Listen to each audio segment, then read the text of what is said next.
গাড়িতে উঠলেই হরহর করে বমি করে ভাসিয়ে দিন, অথবা বমি বমি ভাব লাগে।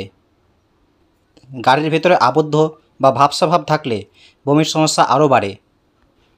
শীত হোক কিংবা গরম, সপরিবারে বেড়াতে যাওয়ার মজাটাই আলাদা। বেড়াতে যাওয়ার সব আনন্দ মাটি হয়ে যায় যখন গাড়িতে বমি ওঠে। এই ধরনের সমস্যাকে মোশন সিকনেস বলা হয়। এই সমস্যা থাকলে গাড়ি চলার কিছু সময়ের মধ্যেই মাথা ঘোরে, বমি বমি ভাব লাগে অথবা বমি হয়ে যায়। এই সমস্যা থেকে মুক্তি পাওয়ার কিছু সমাধান রইল।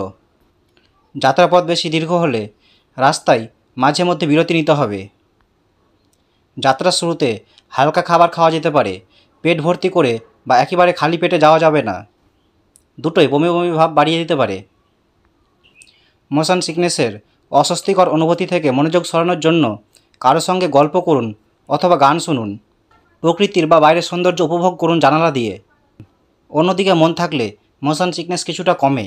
বই বা পত্রিকা পড়লে বা সিরিজ ছবি দেখলে বমি হওয়ার আশঙ্কা বেশি হয়। সেক্ষেত্রে এই অভ্যাস পরিহার করাই ভালো। গাড়ির ভেতরে বসে বই পড়বেন না, সিরিজ ছবি দেখবেন না, মোবাইল নিয়ে বেশি ঘাঁটাঘাঁটি করবেন না। গাড়ির ভেতর পর্যাপ্ত বাতাস চলাচলের ব্যবস্থা মোশন সিকনেস কমাতে ভূমিকা রাখে।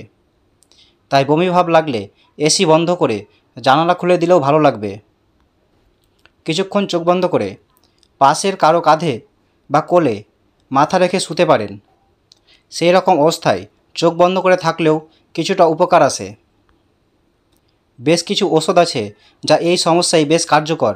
যদি আগে থেকে জানা থাকে যে মোশন সিকনেস আছে, তাহলে ভ্রমণ পরিকল্পনার শুরুতেই চিকিৎসকের পরামর্শ নিয়ে রাখুন এবং চিকিৎসকের পরামর্শ অনুযায়ী কিছু ওষুধ সঙ্গে নিয়ে যান।